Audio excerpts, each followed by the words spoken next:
Hello friends, today we will discuss about myopia. So the layout of lecture is as follows. First we'll introduce the myopia, then we'll learn about the optics of myopia, we'll classify myopia, and we'll know about the treatment and prognosis of myopia. Before switching on to the myopia, we should understand what is meant by emetropia. Emetropia मतलब जिसको चश्मे का number नहीं है, जो चश्मा बगैर चश्मा पहन के अच्छा क्लियरली देखता है, उसको हम इमेट्रोपिक बोलते हैं. But what is the scientific definition of emmetropia? When parallel rays of lights coming from infinity are focused on the sensitive layer of retina with the accommodation being at rest. This definition is complete. Each and every word of this is important. It is called as emetropia. And basically eye is like a camera which has got a certain power, and if this power is right, then the parallel rays which come from infinity are focused on the light sensitive layer of retina. So what are these factors? The most important factor is the axial length. Usually in myopia the axial length is larger, and thereby making the power of the refractive power of the eye more.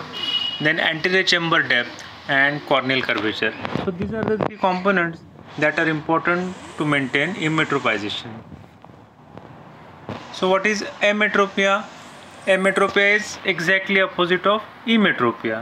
So parallel rays of light coming from infinity are not focused on the light sensitive layer of retina with accommodation at rest is called as emetropia. So emetropia again can be classified into myopia, hypermetropia and astigmatism. So when the parallel rays of light coming from infinity are focused in front of retina, it is called as myopia, because the power of the camera of the eye is more than what is required. That's why the rays are focused in front of the retina. Whereas in hypermetropia the required power is less, so that the required power is more and the actual power of the eye is less. So that's why when the parallel rays of light are focused behind the light sensitive layer of retina is called as hypermetropia. And astigmatism is a unique condition in which parallel rays of light coming from infinity are not being focused at one point. They are usually focused in the form of line. So that is why this happens. This happens because the refraction varies in different meridian. So there is vertical meridian, there is horizontal meridian. So when the refraction varies in different meridian, then it is called as astigmatism. So these are the types of emetropia. You can very clearly see in this picture that in myopia the light rays are converging or refracting in front of retina. So in astigmatism you see there are two lines. There are two types of rays. One rays are focused slightly behind the other rays, and these rays represent vertical and horizontal meridian. So this is called as astigmatism. And the last diagram is about hypermetropia, in which the rays are focused behind the retina. So the word myopia is derived from two Greek words, that is, the eyes are myein means to shut and ops means eyes. So what happens, friends, if the myopia is not corrected, the children tend to squeeze the eyes to see clearly, because they achieve a sort of pinhole effect. So that's why their eyes appear as if they are shut. So that is why they are called as myopic. So the word myopia is derived from shut eyes. So again the definition is repeated here. So please note down the definition, and you should understand the definition, then you can remember it very easily. So what is the optics of myopia? The basic funda is the optical system is too powerful for its axial length. So that is the optics of myopia. So what happens, what is the side effect of this? The accommodation in uncorrected myopia is not developed normally, because they are able to see the clear objects very clearly without even accommodation. So that's why they may suffer from convergence insufficiency. They may suffer from divergent squint on early presbyopia. Usually the presbyopia in myopia is not early, it is usually late, but sometimes they may suffer from early presbyopia if there is convergence insufficiency. So what happens this is the image formation, friends. Please pay attention to the diagram on the left side. First is uncorrected myopia, in which the parallel rays are focused in front. So what happens if we put appropriate forward concave lens in front of the eye, then the rays will be focused on the retina, and the patient will be able to see clearly. This is how we treat the myopia. This is the basic of treatment of myopia. So I hope you are understanding what I am trying to tell you. So what are the types of myopia? According to we have already discussed that there are three factors which are responsible for refractive power of the eye. One is axial length, second is corneal curvature, and third is the anterior chamber depth. And lens also plays an important role in the refractive index of the eye. So if the eye is excessively larger or excessively smaller, then there is myopia. Then there is refractive error, and if the eye is excessively larger, then there is myopia. This is called as axial myopia. This results from increase in anterior posterior length of the eyeball. Curvature of myopia: if the cornea is more curved than normal, then there is again the power of eye is more, and it leads to curvatural myopia. And this index myopia is because of the increase in refractive index of the crystalline lens. And friends, this happens after 40 or after 50 years of age, when the lens starts sclerosing, the lens fiber starts hardening. This is a physiological process called as nuclear sclerosis, which may lead to development of myopia. This is acquired myopia, and this is called as index myopia because it is due to increase in refractive index of crystalline lens. And sometimes the people accommodate excessively, and that will cause spasm of the ciliary muscle, and that will lead to myopia. So drugs like pilocarpine, which act on the ciliary muscles, also produce the same effect. So clinically, how can we classify myopia? Either it can be congenital, or simple, or pathological, or acquired. So congenital myopia is present since birth, and it is associated with premature delivery or low birth weight babies, or various birth defects, and usually the error is high, around 8 to 10 diopters, and it remains usually constant. It usually doesn't increase, and this congenital myopia may be associated with other congenital anomalies of the eye, such as cataract, microphthalmos, aniridia, and megalocornea. And needless to say that if we detect congenital myopia, then we must treat it as early as possible. Means we must give spectacles as early as possible to the child, because it will help the children to develop normal distance vision, because it will avoid amblyopia, and the babies or the children will have normal perception of the world and normal binocular vision. So how do we refract such children? How do we detect refractive error? So in this congenital myopia, usually the child will not be able to tell you read the Snellen chart. So subjective refraction may not be possible. So how do we do it? We dilate, or we cause maximum cycloplegia by using drugs like atropine, and we do objective tests such as retinoscopy, and we prescribe the complete correction.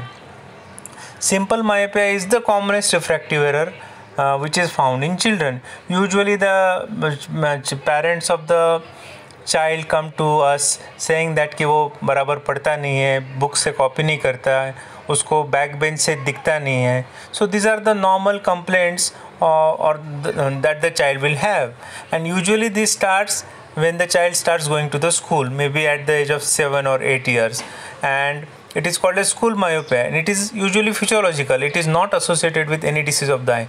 Remember friends, this simple myopia can be absolutely normal from evolutionary perspective, because I hope you understand what is evolution. So in evolution the species the species acquire a new character or modify their trait so that their survival and the chances of survival increase. So this myopia may be evolutionary, because if small degrees of myopia is very beneficial for the patient, because the person is able to will have a very good distance vision, near vision till old age also, because now if the person is emmetropic, his near vision is a problem after 40 years of age. He will develop presbyopia and he will not be able to read. But people with small amounts of myopia will be having very good near vision, and their distance vision is also satisfactory. So it may be just an evolutionary feature.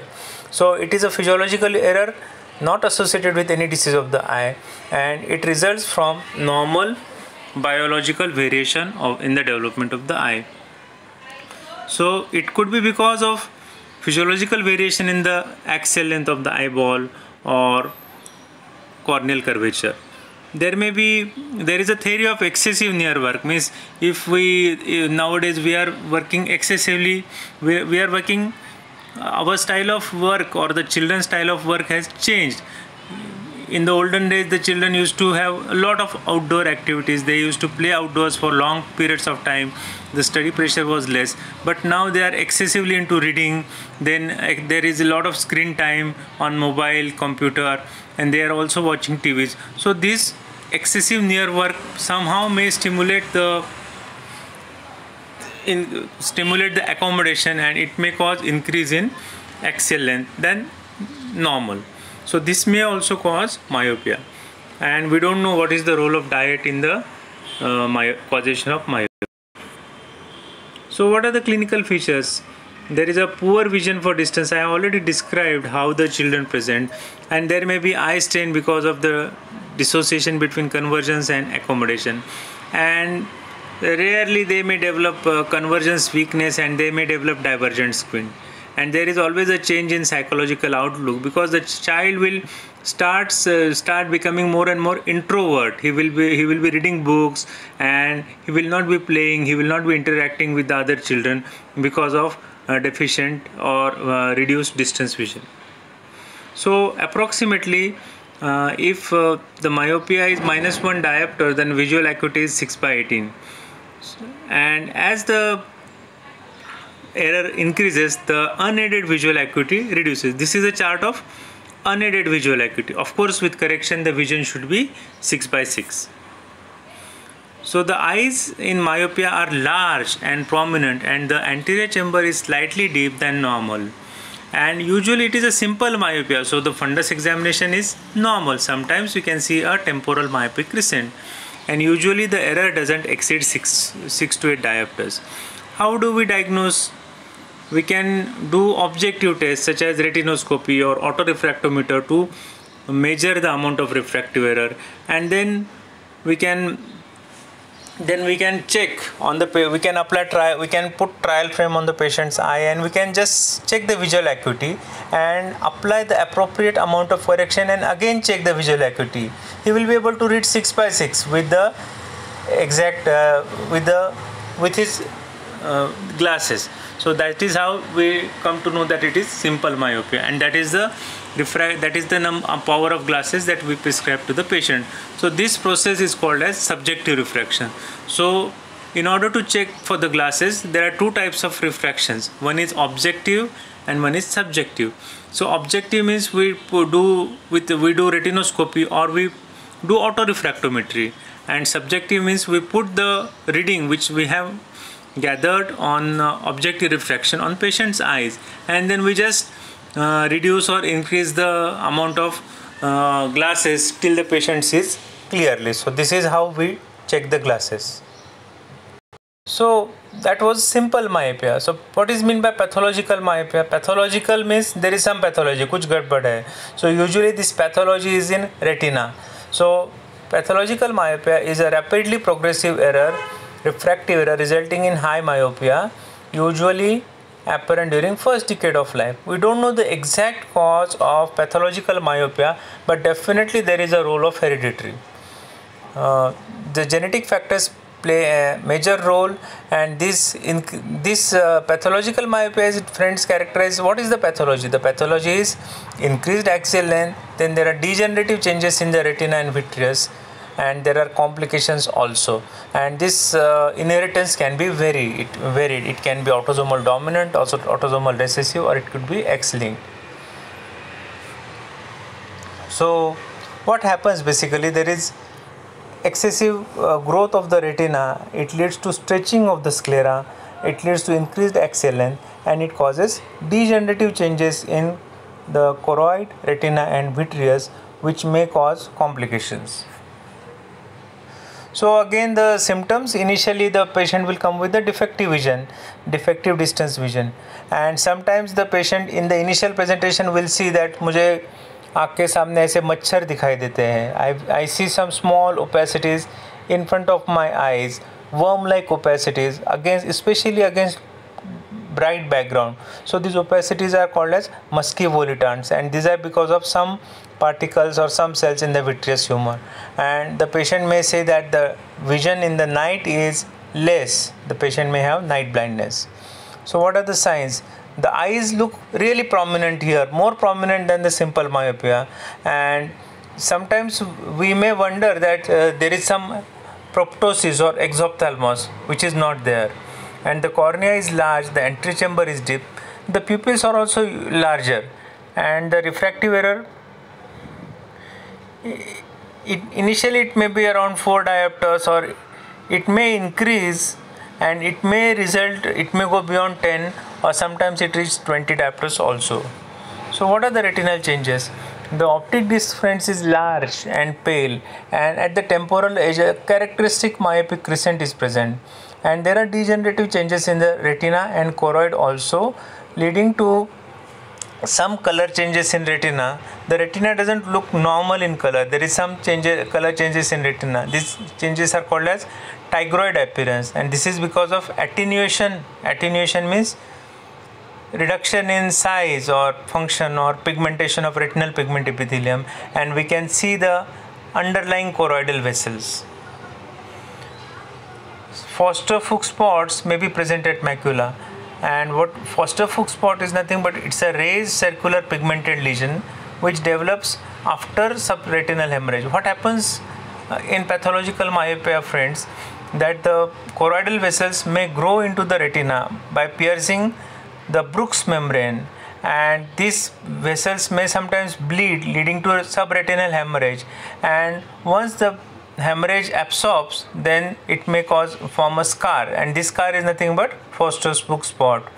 And in advanced cases there may be atrophy of chorioretina, means choroid and retina, which may be focal, and it is what happens that because of this atrophy we can see the underlying large choroidal vessel and sclera because of the atrophy of chorioretina or choroid and retina. And there are some changes in the retina, degenerative changes in the retina, which are there in myopia. These are like lattice degeneration or snail tack degeneration. And most importantly, this pathological myopia, there are increased chances of developing retinal tear or hemorrhage and retinal detachment. So that's why it is very important to do a very thorough fundus examination in such patients to rule out these things. And posterior staphyloma may be present in some patients. It is nothing but a bulging of the posterior sclera because of focal expansion and thinning, and usually it is present surrounding the optic disc. That's why it is called as peripapillary, and it involves the macula, and it may cause formation of macular hole. There may be the vitreous usually is not liquid, friends. It is semi-solid or gel-like, but in myopia, in pathological myopia, there may be the vitreous becomes liquid, and there may be formation of opacities in the vitreous. The visual field may show contraction or scotomas in pathological myopia. So this diagram shows what are the fundus changes in the macula. As you can see on the left side, there is a classical crescent, temporal crescent, peripapillary crescent. Peripapillary means surrounding the optic disc there is a crescentic patch. So this is temporal crescent, and on the right side you can see the Foster-Fuchs spots and macular degeneration. So these are the peripheral degenerations which I was talking about that are seen in myopia. There may be lattice. Lattice means basically these are line shaped or linear areas of retinal atrophy, and sometimes there may be holes in this area and they can cause retinal detachment. And on the right side there is choroidal neovascularization. I told you that in high myopia sometimes the blood vessels may breach the Bruch's membrane and grow into the retina from choroid and leading to retinal hemorrhages. These are the other retinal degenerations that are present in the pathological myopia. So pathological myopia can be a short note, so you should know what is pathological myopia. So what is mean by pathological myopia? Myopia associated with pathological changes in the retina. So this is very, very important, that what is the risk with pathological myopia. So the first and foremost thing, that it may lead to rhegmatogenous retinal detachment. It may lead to retinal detachment.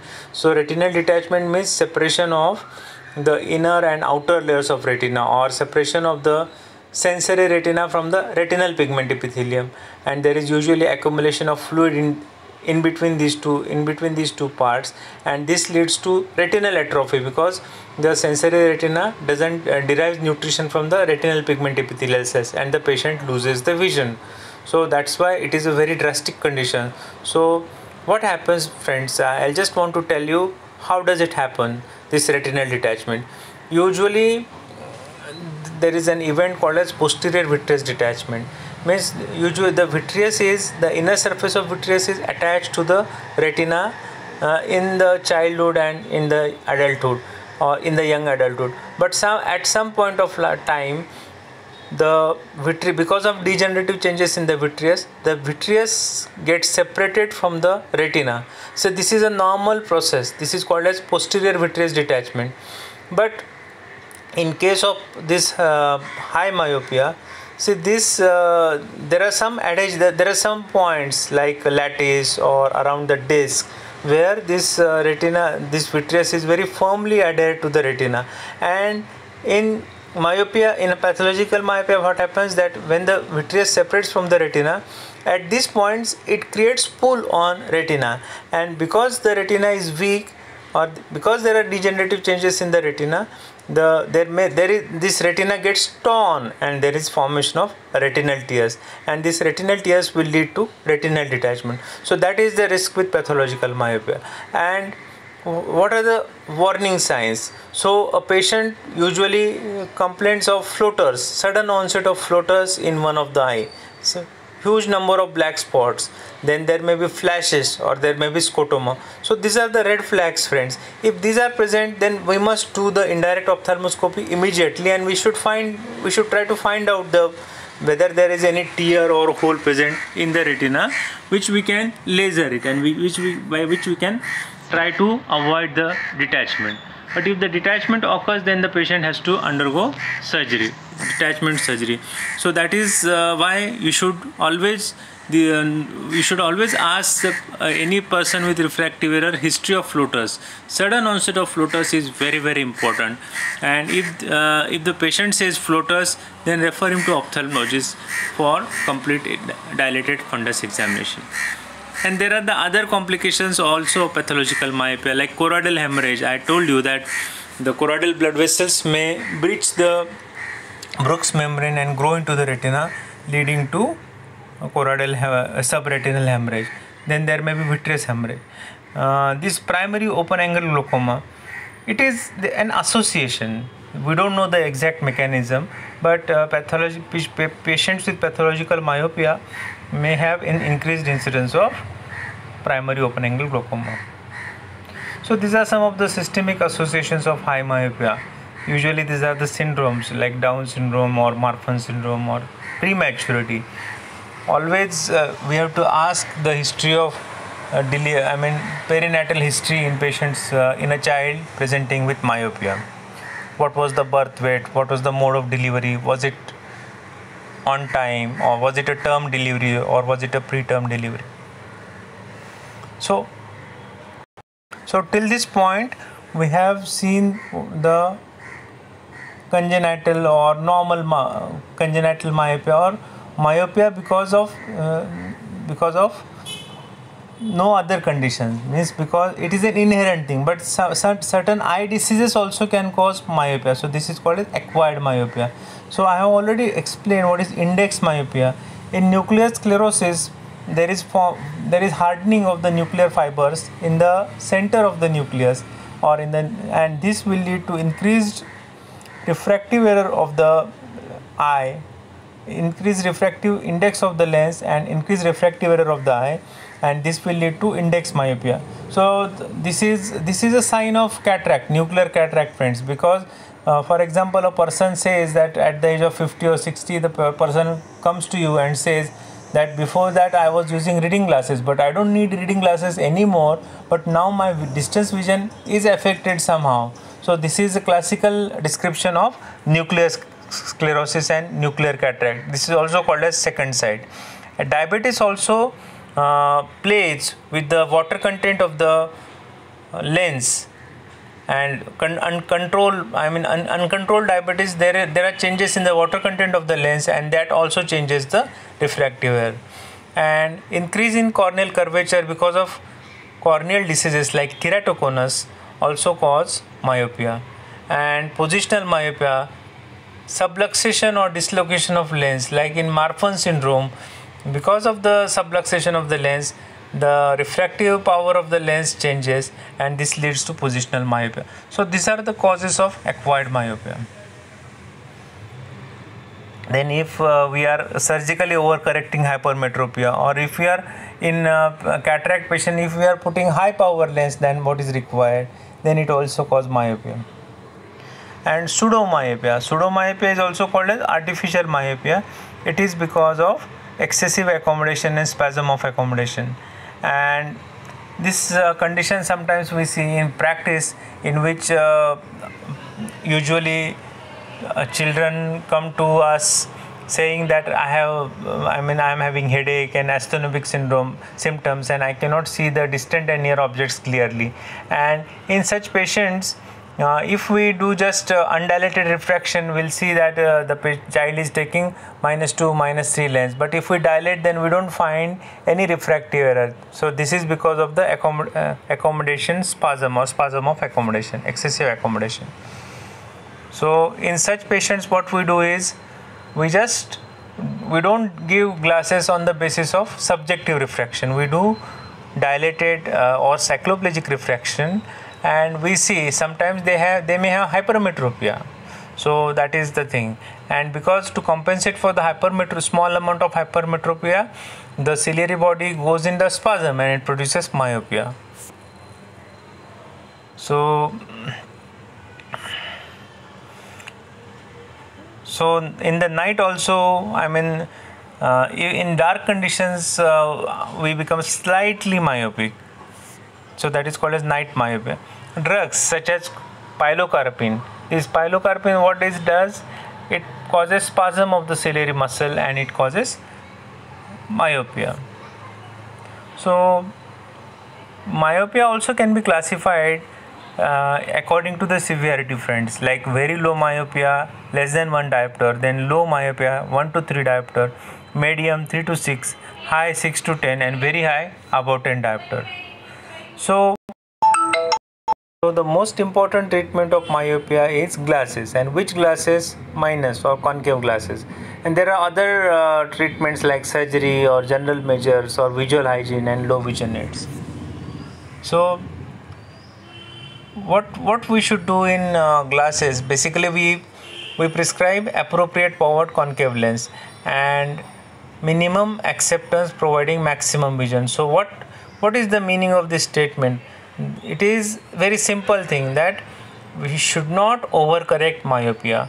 For example, if objective refraction tells us that the patient's refractive error is -2, then we should not usually prescribe more than -2. How do we do it? Basically, we start from say 1.5 diopters in such patient, and we make the patient read the Snellen's chart and check the vision. So the point or the refractive, the glass power at which the patient's vision is clear and 6 by 6, usually we prescribe that number. So in order to, but sometimes what happens that the patient demands more and more correction, and we might overcorrect patient. So to avoid overcorrection, we can do something called as duochrome test. So in the duochrome test, what we do is we put the appropriate power lens in front of patient's eyes, for example -1.75 in this case, and we ask him to read the duochrome chart or duochrome letters. So there are basically red and green letters. So if the red is usually the patient should read red letters. Red letters should appear more clearer to the patient than green. So if the green letters are appearing more clear to the patient, that means we have overcorrected.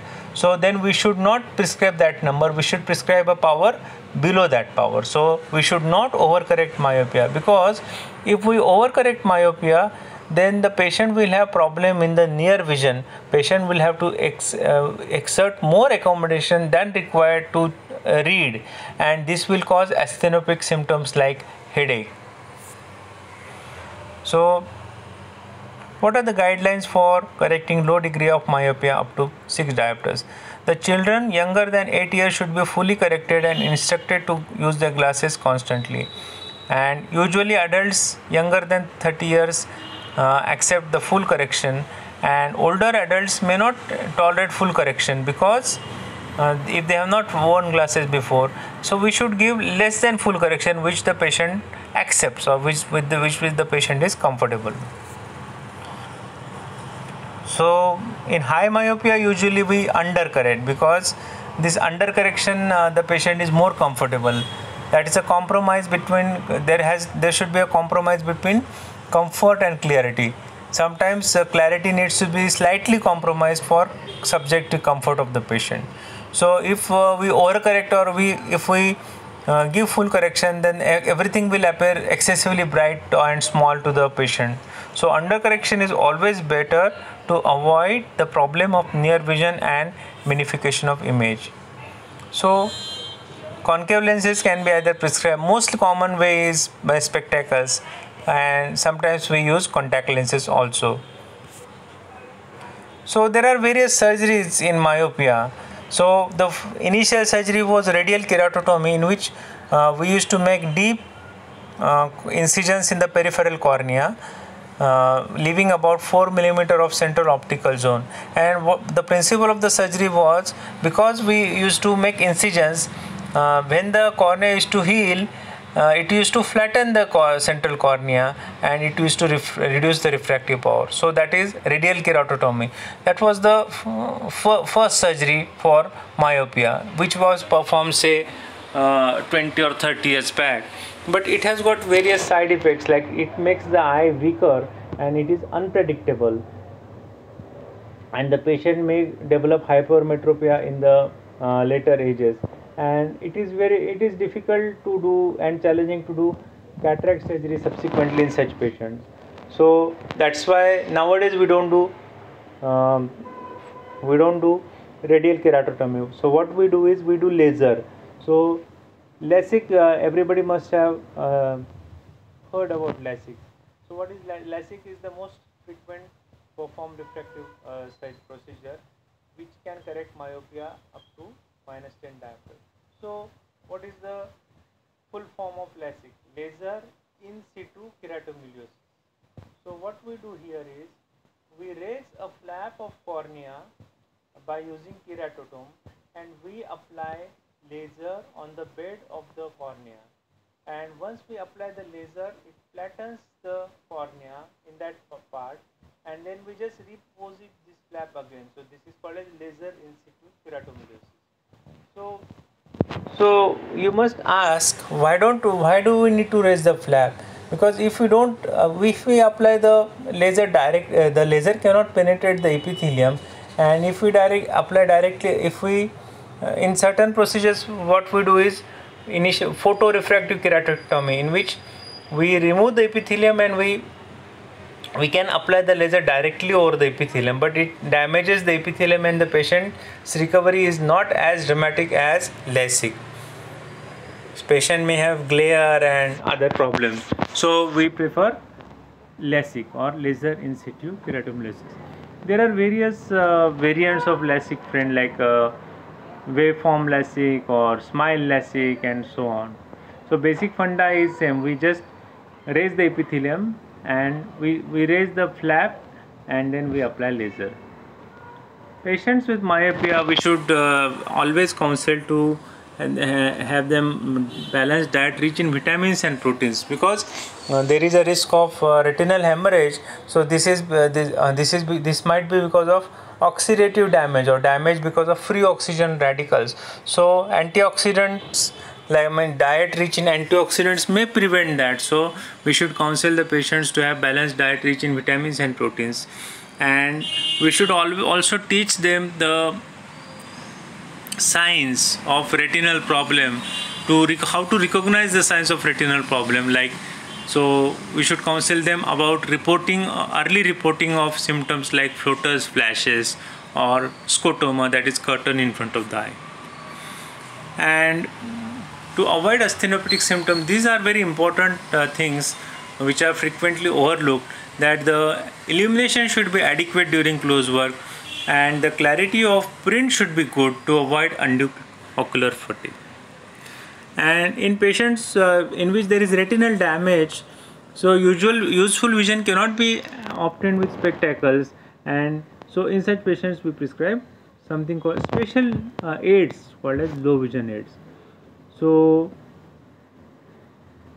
that's a very controversial topic, but we should offer genetic counseling for people, to people which are having pathological myopia and intending to get married.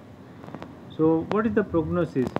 The prognosis in simple myopia is good. Usually the error stabilizes by 21.